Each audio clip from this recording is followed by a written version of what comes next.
In 1904, Japan boldly challenged the Russian Empire for control of Manchuria and Korea, shocking the world. Western observers embedded with both sides reported extensively on its events, expecting a swift Russian victory. Western observers documented tactical technological innovations on both land and sea, including entrenched infantry supported by machine guns, deadly naval mines, long-range naval gunnery, and indirect artillery barrages that offered clear blueprints for future warfare. While a few perceptive observers absorbed these lessons from the Russo-Japanese War and influenced military reforms in their countries, most ignored the innovations of the conflict due to a combination of pervasive racial bias against the Japanese and excuses for Russian underperformance.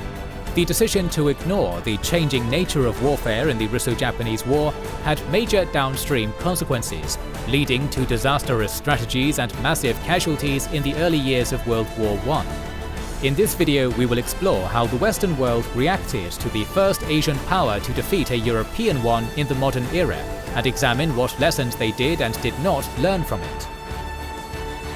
And on a more positive note, let's also see what we can learn from some Asian culinary strategy, thanks to our sponsor today, Sakura Co. This is a monthly snack box delivered from the kitchens of Japan's traditional snacking artisans right to your door. These are specialist items you won't find in stores even in Japan, and each box comes with a book explaining the history and culture surrounding these regional treats, and dietary information like allergy warnings, of course. Plus, you get a curated tea pairing and a piece of Japanese homeware to cap off the experience. This month, we've got the Sakura Moonlight Festival box. It's spring, Sakura season, aka cherry blossoms. So of course, you'll get Sakura mochi, Sakura anko cakes, Sakura wafers, and more. You're supposed to watch cherry blossoms fall by moonlight to appreciate the impermanence of things. But if you at least have a similarly impermanent and superior tasting treat, you can do the same thing. And it almost goes without saying that it tastes amazing, and these aren't items you'll easily find anywhere else. You also get some ume pink tea and a Sakura glass this month. However, if you prefer a more modern take on snacking, you can also get their sister box Tokyo Treat to sample Japan's mainstream brands, also delivered right to your door with an ever-changing roster. We'll have links to both in the description. And as a special offer, if you use our code KINGS while ordering either one, you'll get $5 off your first box. At its core, the Russo-Japanese War stemmed from competing ambitions over Manchuria and Korea. Under Tsar Nicholas II, Russia pursued aggressive expansion eastward to secure warm water ports and extend its influence through the Trans-Siberian Railway.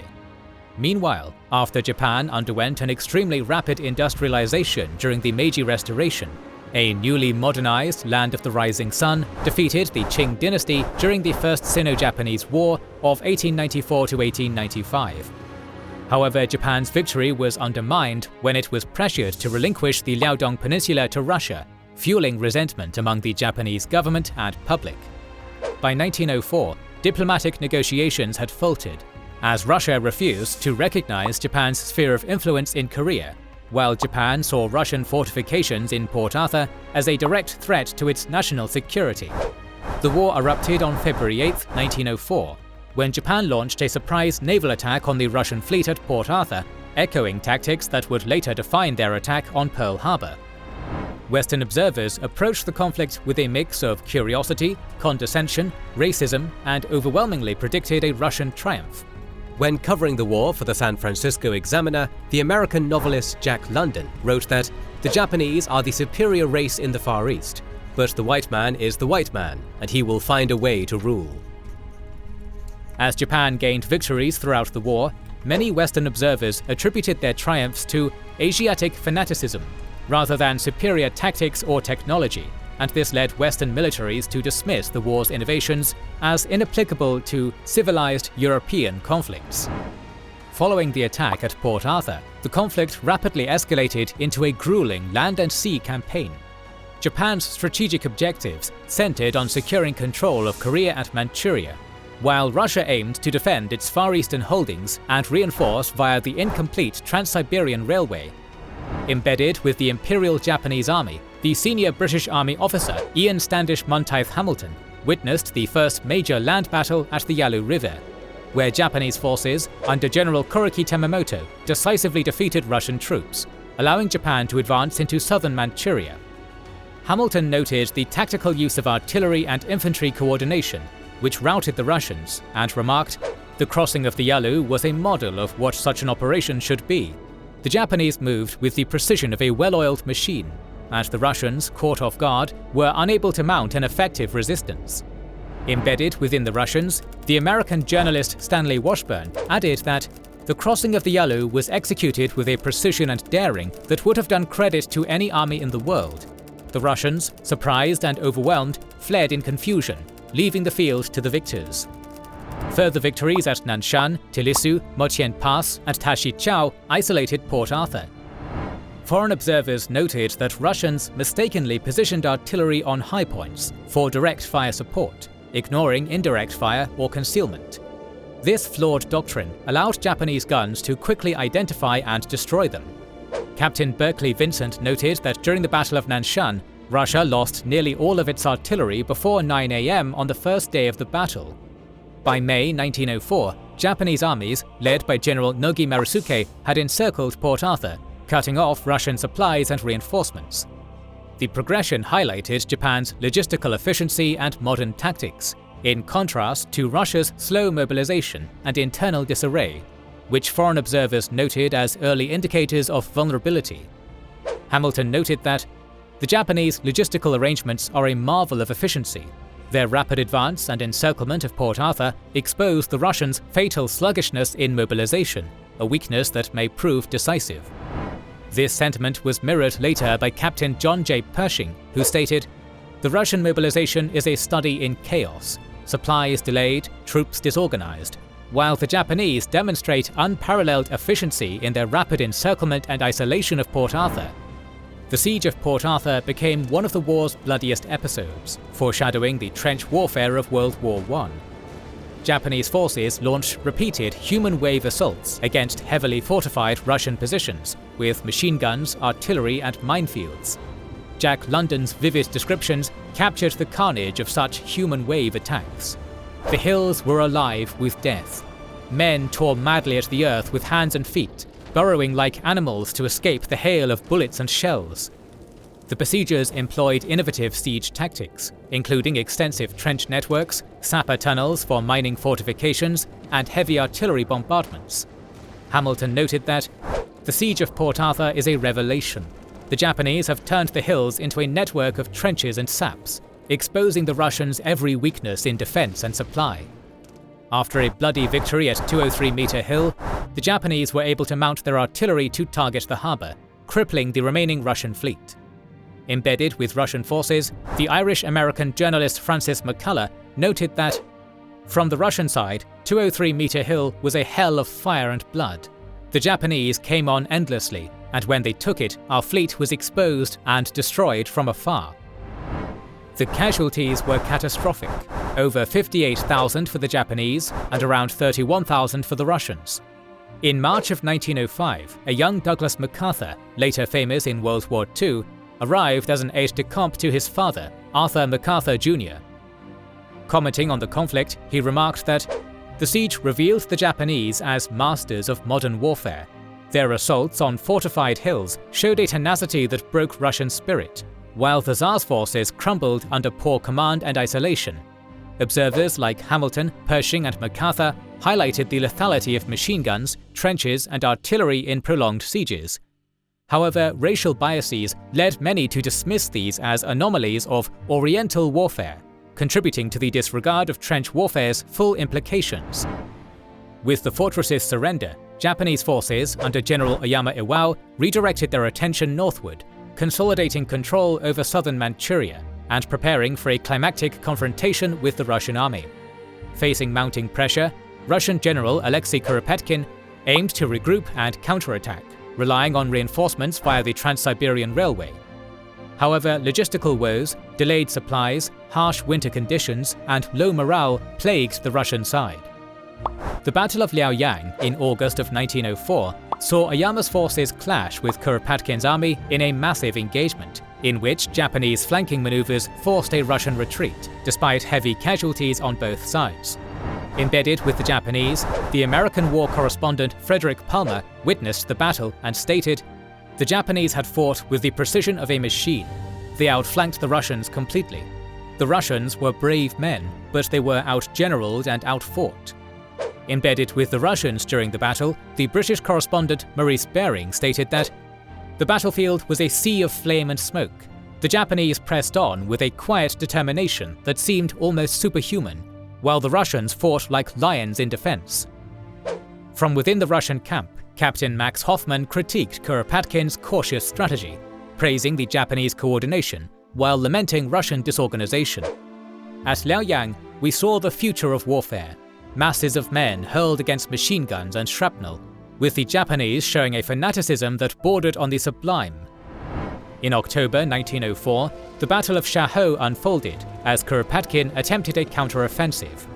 Japanese defenses held firm, repelling Russian assaults through superior artillery and trench networks, resulting in another stalemate but further weakening Russian resolve. Pershing reported that the battle developed into a series of attacks and counterattacks, with both sides suffering heavy losses from artillery and machine gun fire.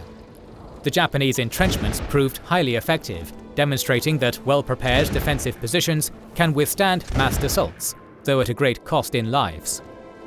McCullough described the fighting at the Yalu River.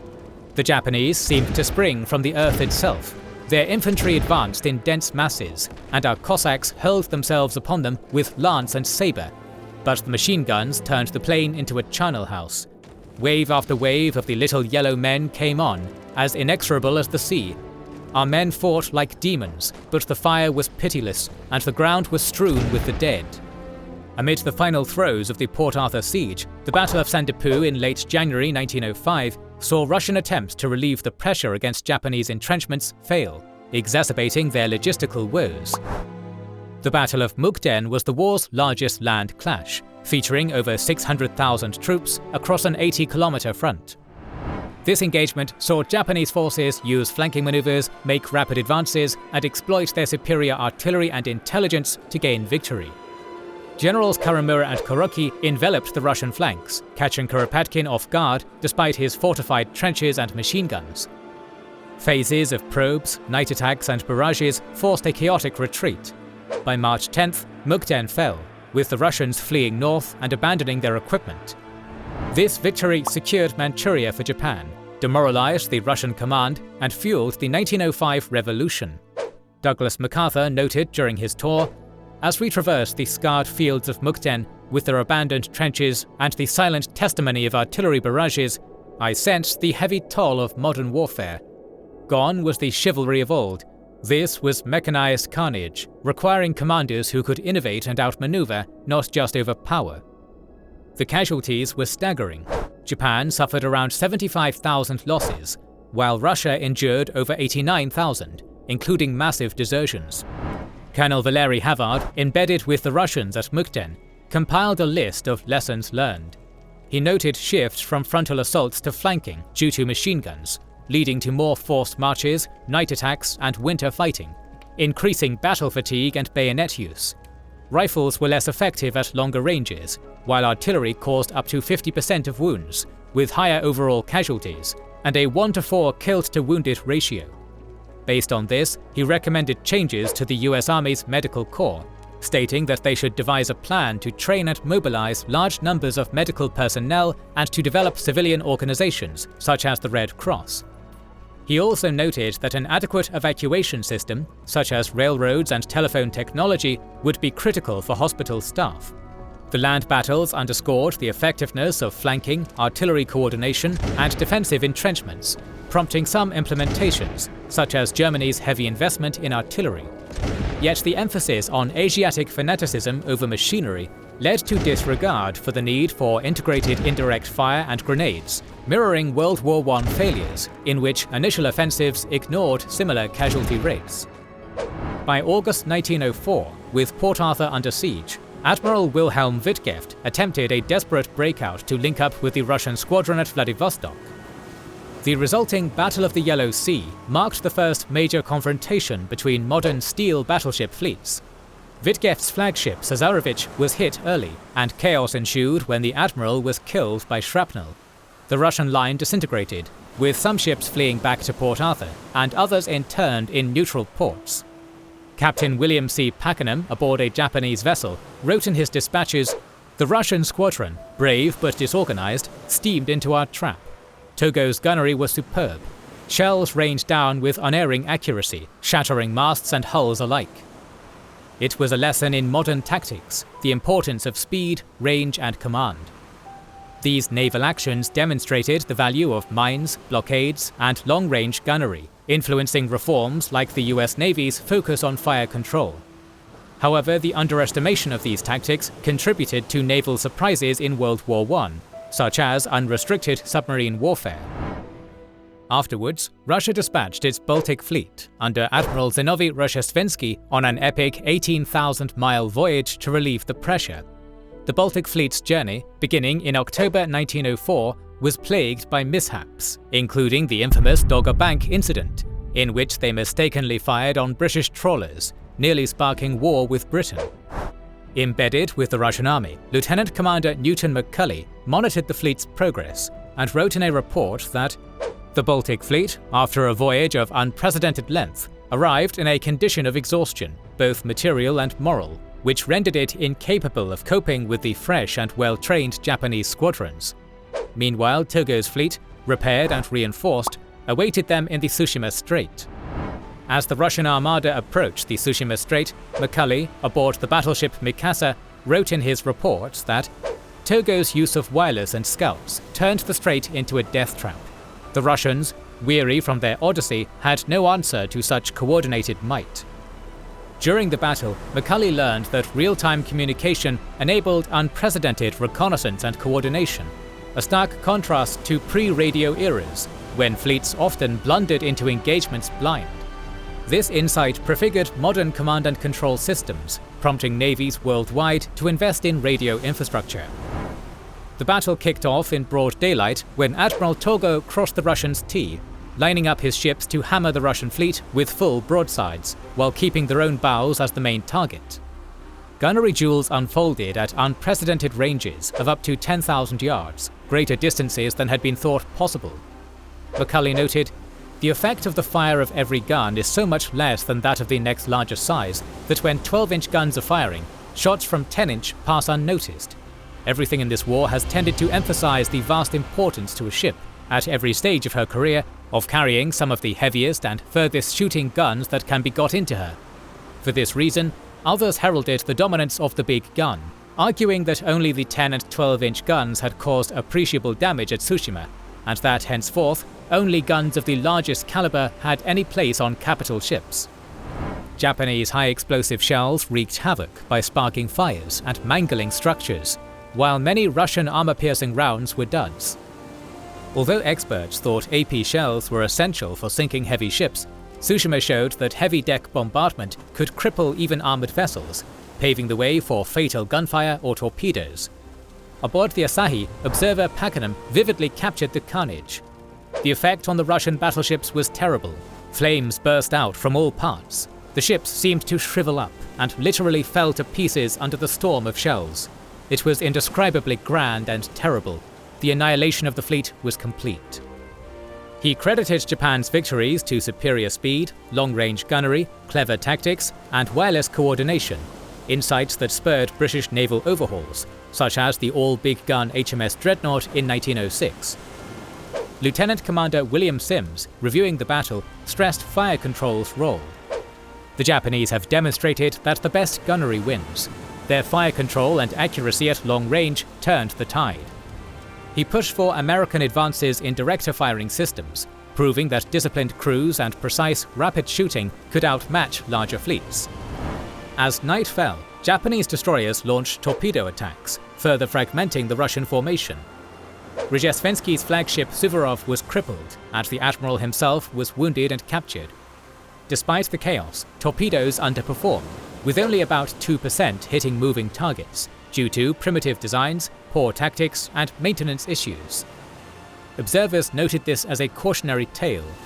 While torpedoes showed potential as equalizers against battleships, their unreliability led to calls for improved designs and tactics, influencing early submarine development in Europe and the US. The battle highlighted the supremacy of big guns, while observers like Pakenham emphasized human factors. Japanese crews' intense training and morale contrasted with Russian exhaustion from their grueling voyage, proving that logistics and readiness rivaled hardware in importance. By the dawn of May 28th, the Russians were crushed, having sustained 21 ships sunk or captured, over 4,300 dead, and 5,900 prisoners, a lopsided number compared to Japan's mere 117 fatalities and 3 torpedo boats lost. Observers drew key lessons. Pakenham argued future naval might depended on tech superiority and training over numbers, while Sims stressed, Tsushima proved accurate rapid fire from afar could decide battles before close quarters combat, spurring the US Director of Firing Systems. Overall, the clash favoured manoeuvrability, wireless reconnaissance, and rigorous preparation, showing high explosive shells could cripple armoured ships through deck fires, appending reliance on armour-piercing rounds. It sparked global arms races. Britain's Jackie Fisher launched the all-big gun HMS Dreadnought in 1906. Sims drove American gunnery reforms, and Germany's Paul von Hintze influenced Nassau-class designs. Yet partial adoptions, like overlooking torpedo tactics, overshadowed World War I pitfalls, such as at Jutland in 1916. Following the Russo-Japanese War, the militaries of the observer nations debated the true lessons of the conflict. The Japanese victories at Port Arthur and Mukden against prepared Russian defences led many nations to believe that an army with an unshakable discipline and esprit de corps would overcome the capabilities of all modern weapons. However, several nations partially absorbed tactical insights. Britain revised its 1909 infantry regulations to emphasize rushes and fire-and maneuver tactics, reflecting observed dispersed formations. Germany's 1906 drill manual advocated advancing in tight formations until 1,000 meters from the enemy, then dispersing into platoons for rushes under artillery cover, while cautioning against fragmentation. The United States stressed extended order drills and marksmanship in pre-World War I training. Artillery's role was widely acknowledged as decisive. Germany fielded significant heavy guns and liaison officers for coordination. Machine guns' effectiveness was confirmed, with Germany leading by deploying over 4,900 by 1914, and Japan and Russia expanding inventories post-war. Observers noted their offensive potential and recommended lighter designs for greater mobility. These implementations, such as Germany's machine gun expansion and the US's emphasis on marksmanship, directly stemmed from observer reports, reflecting partial recognition of the war's innovations in firepower and maneuver. Despite clear evidence, key innovations were neglected. Hand grenades and trench mortars, pivotal to Japanese successes at Port Arthur, saw minimal development. Britain deployed to World War I without them, improvising only later. Heavy artillery was underfielded by Britain and France, who started with few medium or heavy systems. Debates on indirect versus direct fire persisted. The US and France favoured indirect methods, but close integration was overlooked, leading to gaps in support during attacks. Machine gun adoption varied. The US downplayed their role, fielding few until 1917, while Britain and France started with limited numbers. Broader misinterpretations included overemphasizing offensive spirit and discipline to overcome technology, while ignoring the realities of siege warfare. Some nations dismissed the lessons as inapplicable, with theorists such as French General Ferdinand Foch deeming them irrelevant to fundamental principles. Had the war been between two Western powers, perhaps more observers would have taken a stronger interest in the tactics the Japanese used to overcome modern entrenchments and weaponry. The war had not only reshaped East Asian geopolitics, but also exposed the fatal flaws in Western military thinking, underscoring the perils of ignoring hard-won lessons from the battlefield. More videos on the history of Japan and modern warfare are on the way, so make sure you are subscribed and have pressed the bell button to see them. Please consider liking, subscribing, commenting and sharing, it helps immensely. Our patrons and YouTube members can watch more than 200 exclusive videos.